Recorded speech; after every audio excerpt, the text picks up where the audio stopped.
Alicia Cunningham is an award-winning filmmaker, photographer, and writer.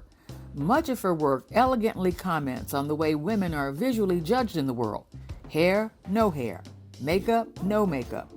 One of her many accomplishments is a two-part project, a book and documentary called I Am More Than My Hair.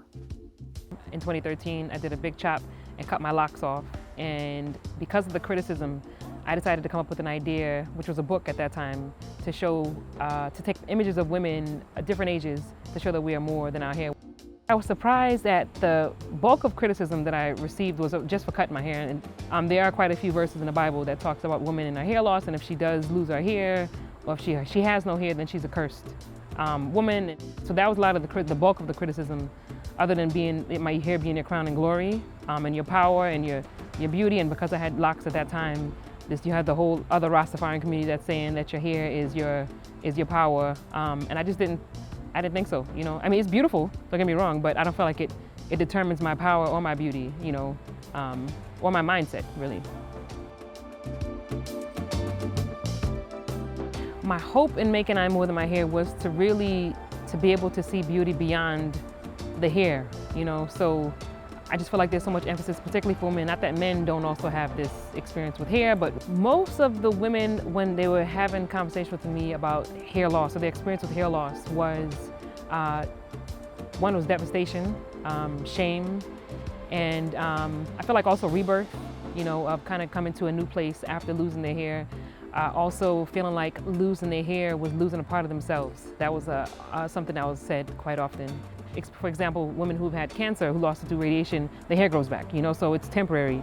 But women who may have different forms of alopecia, where it may not grow back. Some may grow back in like thinner patches, or thinner hair, or grow back completely, or maybe not at all.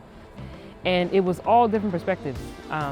Surprisingly, I thought maybe there would have been a little bit more devastation within the African American community, but they seem to have been bolder, you know, with the hair loss. Not all, but you know, with the vast majority. And in the acceptance, it's just like, this is what it is, you know, I'm loving myself through this.